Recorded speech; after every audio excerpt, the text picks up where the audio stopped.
Welcome to DKM classes students. आज हम लोग एक्सरसाइज 10.2 का क्वेश्चन नंबर 7 करने जा रहे हैं स्टूडेंट्स। 7 क्या कहता है कि टू कॉन्सेंट्रिक सर्कल है, एक का रेडियस 5 सेंटीमीटर है और एक का रेडियस 3 सेंटीमीटर है।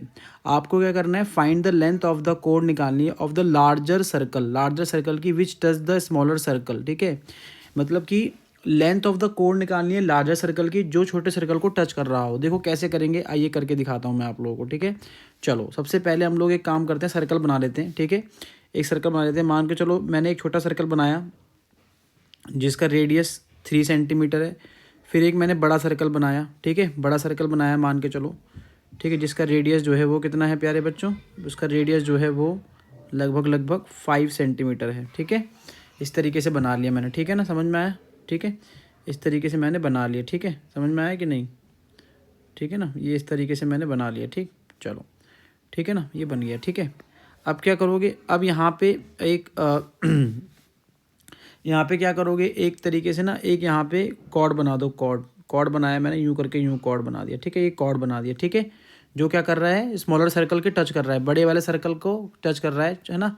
बड़े वाले सर्कल का जो कॉर्ड है और दोनों का सेंटर सेम है। सबसे पहली बात तो कॉन्सेंट्रिक सर्कल क्या होता है, जिनका सेंटर सेम होता है। जिन सर्कल का सेंटर सेम होता है, एक ही सेंटर से जो मल्टीपल सर्कल जो बनाए जाते हैं तो उन्हें कॉन्सेंट्रिक सर्कल कहते हैं। क्या कहते हैं? Concentric circle. जब एक ही सेंटर से, जैसे 2 सेंटीमीटर का बनाया आपने एक सर्कल और उसी सेंटर से आपने 3 सेंटीमीटर का सर्कल बना दिया, स्केल कंपास को बड़ा करके, है ना, एक्सपेंड करके, तो उसे क्या कहते हैं आप, उसको कहते हैं हम लोग कॉन्सेंट्रिक सर्कल कहते हैं। ठीक है, अब यहाँ पर अगर आप देखोगे तो इसका जो रेडियस है छोटे वाले सर्कल का रेडियस कितना दे रखा है आपको, 3 सेंटीमीटर दे रखा है।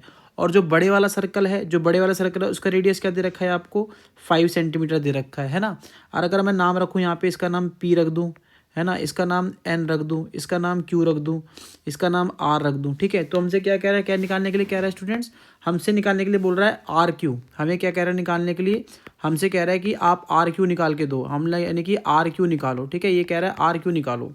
तो सीधी सी बात है, देखो आपको अगर मैं बताऊं तो सबसे पहले देखो, ये इस पे एंगल बना रहा है तो एंगल कितने डिग्री के, यहाँ पे जो है टेंजेंट बन रहा है, टेंजेंट लाई कर रहा है, तो ये कितने डिग्री का होगा, 90 डिग्री का होगा, है ना। इसके जस्ट सामने वाला क्या होगा, हाइपोटेन्यूज होगा। तो ये H की वैल्यू हो गई, ये आपका P हो गया, ये आपका B हो गया, इस तरीके से, है ना। तो हम लोग क्या करते हैं, पहले पाइथागोरस थ्योरम लगाते हैं। पाइथागोरस थ्योरम की मदद से क्या होगा, आपकी NQ साइड निकल जाएगी। तो निकालो क्या होगा, पाइथागोरस थ्योरम लगाओगे इन ट्राइंगल, किस में लगाओगे, इन ट्राइंगल PNQ में पाइथागोरस थ्योरम लगाओगे तो क्या आएगा स्टूडेंट्स, PQ का स्क्वायर, है ना, PQ का स्क्वायर हो जाएगा, इक्वल टू क्या हो जाएगा आपका PN का स्क्वायर, है ना, PN का स्क्वायर हो जाएगा, प्लस क्या हो जाएगा आपका NQ का स्क्वायर, क्या हो जाएगा आपका NQ का स्क्वायर। ठीक है, PQ कितना हो गया स्टूडेंट आपका 5 का स्क्वायर हो गया। PN कितना है आपका स्टूडेंट 3 का स्क्वायर लिख दो। NQ मुझे पता है, नहीं पता है तो मैं उसको वैसे का वैसे ही रहने दूंगा। ये कितना आ गया आपके पास 25, ये कितना आपके पास 9 आ गया, ये हो गया आपका NQ का स्क्वायर हो गया, है ना।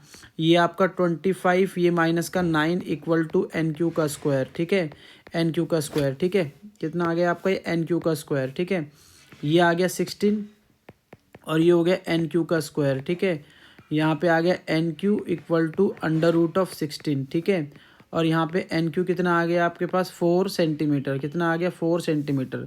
तो ये जो लेंथ है ये 4 सेंटीमीटर आ गई। अब मैं आपको बताता हूँ, देखो हमें RN निकालना था, क्या निकालना था, RQ निकालना था। ठीक है, मैं इसको दूसरे मार्कर से लिखता हूँ, ठीक है, जिससे कि आप लोगों को पता लगे। हमें RQ निकालना था स्टूडेंट। देखो RQ के अंदर देखो मैं बताता हूँ क्या है। देखो एक थ्योरम होती है, थ्योरम क्या होती है, अगर कोई सर्कल है, कोई आपके पास सर्कल है, समझना थ्योरम क्या थी।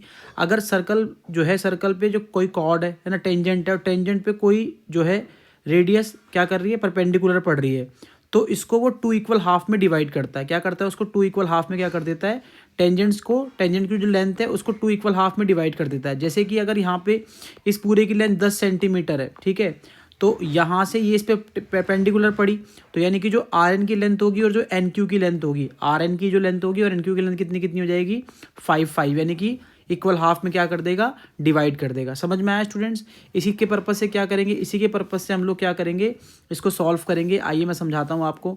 तो यानी कि अगर इफ़, यहाँ पे लिखता हूँ, if PN is perpendicular on RQ, और RQ क्या है आपका, एक तरीके से टेंजेंट है। क्या है RQ, एक तरीके से कॉर्ड है। ठीक है, कॉर्ड है, किसका कॉर्ड है, कॉर्ड है किसका, कॉर्ड ऑफ लार्जर सर्कल है ना। तो क्या करेगा ये, आर एन इक्वल टू क्या इतना हो जाएगा, एन क्यू है ना, आर एन इक्वल टू क्या हो जाएगा, एन क्यू। तो जो एन क्यू की लेंथ है, कितनी है, 4 सेंटीमीटर, वही लेंथ किसकी हो जाएगी प्यारे बच्चों, आर एन की हो जाएगी, है ना। बस हम लोग निकाल लेंगे आर क्यू के अंदर क्या क्या आ रहा है, एक तो आर एन आ रहा है और दूसरा क्या आ रहा है, एन क्यू आ रहा है। तो ये भी 4 सेंटीमीटर है स्टूडेंट्स, ये भी 4 सेंटीमीटर है स्टूडेंट्स।